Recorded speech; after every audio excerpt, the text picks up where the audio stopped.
as we get started, I think what's most important to remember is that sustainability requires sustainable profitability. I know, and actually you won't be surprised to hear me say that. I've been saying it for a decade now.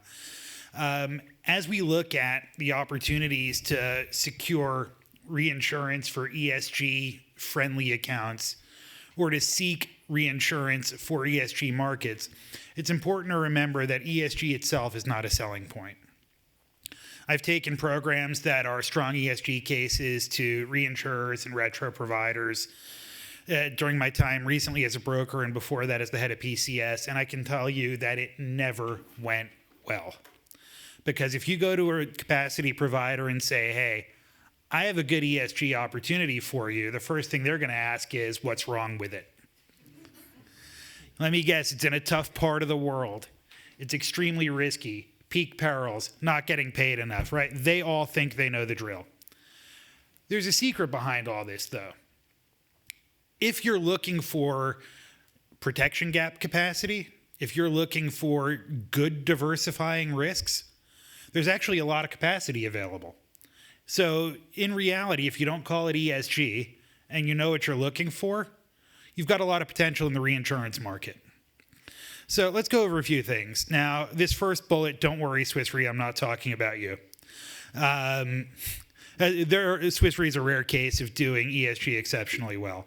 But I remember having a conversation with an executive at a Bermuda reinsurer about 2 years ago. And she was telling me that her parent company's ESG constraints were absolutely impossible for her to comply with. They don't want me to sell dangerous weapons. They don't want me to do mining or fossil fuels. But how can I decline it when I don't even know what I'm on risk for until the bordereau comes through, which is long after I sign? So I had an idea for her about embedding a carbon offset derivative in CAT programs, and she was absolutely furious that I could solve the problem. A lot of reinsurers are not interested in solutions. They want to be able to say, we can't do ESG realistically, so get off my back. And that's starting to change. So you've got to think, though, about why ESG is difficult for the reinsurance industry. First and foremost is you're increasing the workload, right? Any of you who've been through a renewal cycle knows that you don't have time to do anything but the submissions in front of you. So now I've got to think about the ESG benefits. Even if I've got a good program that's ESG friendly, you've now introduced frictional cost into the process, even if it's a soft cost. On top of that, ESG friendly regions, especially if we're talking about protection gap, they make underwriters immediately suspicious, probably unfairly. You know, Africa, Latin America, Southeast Asia, the first thing that come to mind, usually conflict risk, political instability, food and water insecurity, unexpected peak perils, and the one thing every reinsurer fears. What if I have a major loss in a country my investors or shareholders have never heard of? And I hear that one a lot. If you have to look up on the map the country where you had a loss, you're going to have a tough day ahead of you. And rather than get familiar with the risk, especially when you've got a lot going on already, it's a lot easier to say, I couldn't find Mozambique if you put a gun to my head, so I'm not going to write it. And what's that mean? Not just continued economic insecurity for the people in Mozambique. It also means missing a 7 or 8 rate online that's risk adjusted even better because you haven't done your homework. Okay, so successful ESG reinsurance, which does happen, needs to have a couple of characteristics. Native to the transaction. This means the deal itself has to be inherently ESG positive, right? No bells and whistles, no embedded carbon offset derivative. It's got to just make sense as an ESG risk on its own. And we'll go over a couple of these, right? Next, diversifying, not diversifying. So give me something with a 1.5% expected loss at a 4 or a 5x multiple, and we're in business, right? But if you're going to give me something that's going to lose money more than it doesn't, well, diversification isn't doing me much good now, is it? Okay, finally, value accretive to the book or portfolio. Again, it's got to be a good risk they're going to make money on. It's got to solve a problem by providing insurance, not solving a problem by paying the claim necessarily. And then finally, it's got to be neutral as to the risks we don't want to talk about, right? If I'm doing Moroccan quake, I need to make sure that I'm not exposed to disproportionate corruption or political instability risk. Okay, so the good news is there's actually a lot of capacity in the reinsurance market for ESG accounts. We're just not calling them ESG accounts, right? Where there's sufficient rate online, where the structure makes sense, we can get this done. And I've done quite a few of these ESG reinsurance deals over the past 9 months. Parametric triggers, we heard a little bit about this from Swiss Re. I'm going to go on a lot more about it. Parametric triggers are pretty much your gateway into the global south, into difficult markets. You're neutralizing issues like political, social, and economic risk, and you're making sure that you're focused on the peril. What this does is help you bring capacity into markets that have been difficult to insure and reinsure in the past. And more, we're seeing specialist operations launch that provide parametric cover to insurance gap states. And using these aggregators of local risk, you can take advantage of their expertise so that you don't need to find Mozambique on the map. They can show you. Speaking from experience. As to that experience I'm speaking of, let's take a look at the first of 3 case studies we're going to go through. Africa Specialty Risks Re. This one's near and dear to my heart because the parametric underwriter is a good friend for a long time, and it was my first client as a broker. So what's difficult is it's Africa, right? If you go to any major reinsurer and say, let's do Africa, the answer is no. If you say, let's do parametric, the answer is no. If you say, let's do parametrics in Africa, they're chasing you. So, but what's crazy is it actually makes sense. So a parametric instrument focuses on the magnitude of the event. You're not worried about construction codes. You're not worrying about how well buildings are built. You're not worried about insurance penetration or any other factor. All you care about is, was there a 6.5 magnitude earthquake inside the coordinates you specified? Did a Category 4 tropical cyclone make landfall in your designated region? Right? So it's really crisp, really pure. And despite being the easiest form of reinsurance to transact in, it seems to be the hardest to understand. Think about it this way. Parametric, it's all about a parameter and the magnitude against that parameter, right? Cat 5 Miami, magnitude 7 Marmara Sea. So Africa Specialty Risks refocuses on these strictly because you can now take out the economic and insurance analysis from the discussion.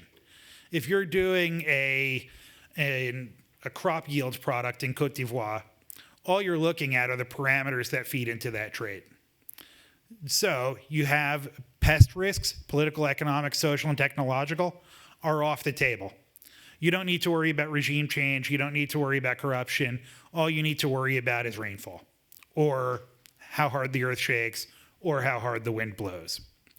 We also looked at parametric for this market because it provides an easy way into a market where there's no history of insurance. So in developing markets, economic literacy is the biggest problem. You know, if I come to you and say, hey, pay me today, and if something goes wrong, I'll pay you 20 times as much later, you're not going to believe me. It sounds like a scam. You know, if you don't call that insurance, it sounds like somebody's trying to steal from you. But that's what insurance is. It's the promise to pay. On a parametric basis, what you're doing is saying, I don't need to worry about actuarially sound rates relative to penetration because there's not enough insurance penetration for me to do that analysis. I don't need to worry about economic behavior or development. I just have to worry about how hard the wind blows or how much rain falls. Now we can enter the space. So parametric products from ASR Re have used that as a foothold to get into one of the most difficult reinsurance markets on the planet and to a considerable amount of success. When I started working with them, they had a small maximum line. They were hustling for every dollar they could get excess that max line, and they were leaving a lot of opportunity on the table. Now, what we would call leaving potential rate on the table literally translates to unprotected families and businesses, because that's the nature of the market in Africa, right? So we're actually going at a real economic security problem in an ESG environment And this is how we got it done. We started with a quota share, right? When you go deal by deal with developing markets in the reinsurance and retro space, it's tough because you've got small lines, you've got sometimes low rates online, you've got stuff that would look great if it was in one portfolio, but trying to place that deal by deal is an absolute nightmare because you're effectively saying, hey, give me a year and you'll have a portfolio you like, but you're going to have to analyze each one of these things on a standalone basis. No way, right? Nobody wants to do that. But if you go say, hey, you've got a hole in your book for Africa. Yeah, the entire continent. We've got a client who specializes in that. They can show you the peak perils that you're going to face. They can talk to you about where agriculture is a market versus where wind and quake are a market. They can make sure that you're not going to get surprised because every month or every quarter, you're going to have a call going over the entire portfolio. You're going to get to know this book through an aggregator who truly understands the market. That's a different story now, isn't it? That's a product you can work with. And if you're looking at the average underlying rate online for the portfolio, you're not necessarily talking about 2 and 3% deals. You're talking about an aggregate that's closer to cat bond rates of return.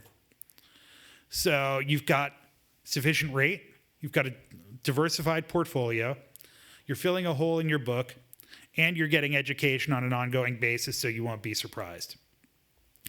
This is how you enter the global south. This is how you close the protection gap. Yes, Gerald. Sorry if I interrupted, although it has not been. You need a mic.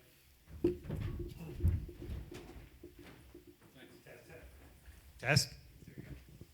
Thanks. Sorry if I interrupted. It hasn't been the use so far. But how do I make sure, and you're pushing on it quite often, the political stability, no change in the regime, and so on and so on. How do I make sure that the insurance partner, which I'm trying to cover here, is staying within anything like governance while paying out to a client? It's a good question. Thank you. And it depends. So it does depend on the nature of the underlying insurance entity that's reinsured, right? A lot of the reinsureds that ASR works with are government pools or other entities. So you do have tight alignment with the regime, which can lead to questions about how political risk factors into the discussion, right? For the reinsurance product, though, it's not relevant because it is parametric. So even if there are difficulties with the underlying insurer, you as the capacity provider to a company like ASR are literally only paying out based on wind speed or earthquake magnitude. Understood, yeah. So the risk to you is managed. It does lead to questions about the underlying efficacy of the ESG insurance. But a lot of that is on a flow-through basis where the pool operates on a parametric basis also, in which case it would take something like outright theft or regime failure, which is a more remote risk, not impossible, but you're somewhat mitigated by the fact that a state that's close to being a failed state is unlikely to have a pool sophisticated enough to buy parametric reinsurance. So it's not, I know I'm not satisfying you, Gerald, but I'm trying to get as close as I can. So net as I'm being told to wrap up fast, even though I flew 5,000 kilometers to get here, Carol. Yes, I know. I know where you're coming from. Is that, if you can make a great case for capacity rather than just going deal by deal, there's a significant opportunity. We've got 2 quota share partners for ASR already. We have more coming. Next, let's move over to Latin America, which in the global south is and for the ESG world is probably one of the easiest protection gap markets to access. So I would say Latin America is kind of the best of the most difficult. And the biggest problem we're finding in Latin America for the protection gap is finding reinsurers who are willing to take on more in the region. You do have some concentration risk issues. That being said, again, if you operate in a parametric basis, you're going peril by peril. So you can diversify your book in ways other than region. our latest client is working on an insufficient rainfall product for rice farming. And this does differentiate you from the nat cat in the region that you normally see on the coast with tropical storm. It also diversifies you away from flood. So the case you have to make for a product like this is diversification by peril rather than region.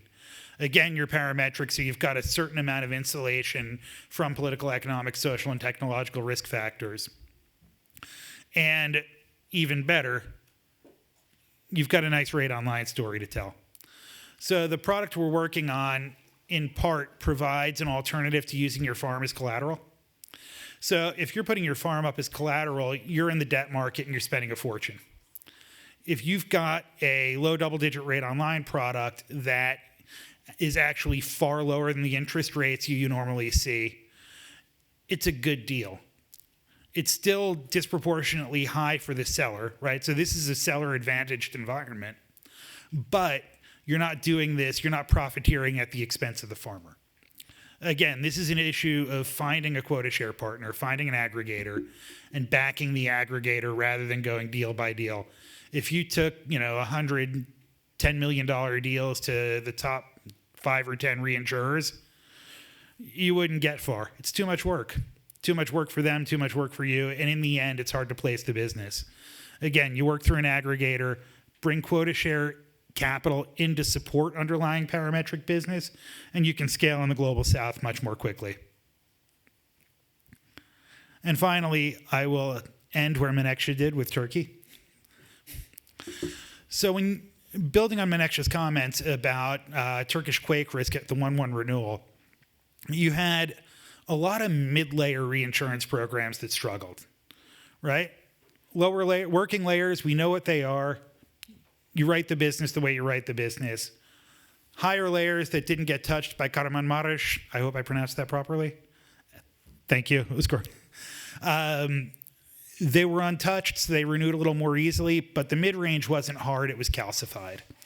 And just about everybody was drawing a box around the Marmara Sea with Istanbul up top and trying to place 6.5 or 7 megawatt parametric quake in that box. We ran out of capacity quickly. That being said, if you looked for the right markets, you could find it. We were able to help with about, there's $40 million in capacity at 6.5 megawatt at low rates online, 7 to 8% gross, which is still a 4 to 5% multiple. It's higher than it should be, but that's the nature of the market in this environment. What was interesting, though, is when you talk to clients about traditional reinsurance, when you talk to them about ILWs, everybody said the same thing. It came back to construction factors. It came back to building risk. It came back to inflation and the currency. They wanted to know that they could deploy to the market on a quake basis and not have to worry about anything else. So we actually think that throughout the year, we're going to see more Turkish parametric quake placed.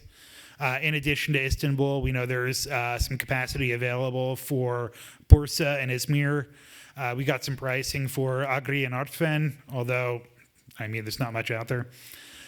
But there is capacity outside of Istanbul. Istanbul gets tricky. This thinking should also be ported to other markets in the region as well. Romania comes to mind. If you're looking to hedge a scenario similar to Francia, I know that's as old as I am, literally. But it's a great way to either take out some high layers or fill along the side where you may not be able to get enough traditional retro. And this is the way to think about parametric in markets where there is established reinsurance, like Turkey, but where it can get difficult in a post-cat environment. Again, you've got people who are exposed to cat. After the cat, you've got massive economic insecurity issues, and then they're intensified by a lack of access to insurance and reinsurance. That's where parametric comes in to shine. And being able to do some trades before you're in that situation can actually provide better access to capital post-event as well. Okay, so let's wrap things up because I know I'm under some pressure. The myth, ESG and Global South capacity comes from the weird and wonderful, right? The crazy markets in Barbados that nobody wants to talk about, the weird Central European reinsurer that flies under the radar. Honestly, I've had the best luck with large, established, traditional reinsurers. They have the balance sheet to absorb it. They've got the strategy to account for it. And they've got the teams ready to assess the risk.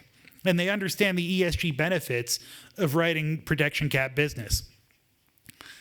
In fact, there are a lot of markets, larger markets out there that are ready to deploy. They just need to understand the pitch better. That's my job. One word on ILS. I know I got off the slide rather quickly. I hear a lot about using ILS markets as a way to find supplemental capacity for protection gap markets. No. There are some opportunities to bring ILS capacity into the ESG and protection gap space, but it's a lot more limited than you think given the nature of the capital in that market. If you're collateralized, then you're only using that dollar once, right? So it's harder to take on lower to mid-rate online business opportunities. So you use the ILS stuff for your odd Turkish quake. If you can handle a minimum rate online play of like 5 or 6% net, that could make sense. Or special opportunities that provide unique diversification. But remember, use the capacity that's best suited to the risk, not the stuff you read in the headlines. In the end, it's not ESG reinsurance capacity. It's reinsurance capacity. You just happen to have an ESG use case that can benefit your capacity provider after the deal is done, right? You're pitching diversifying. You're pitching an opportunity to grow and expand, not having to be subject to the growth constraints of mature markets. In the end, once you've had that discussion and once you've signed the slip, then you go out and talk about it being an ESG deal. But you got to get in front of the heavy lifting first. Thank you so much. Don't be afraid to give me a call. Love to talk to you about this. Thanks, guys.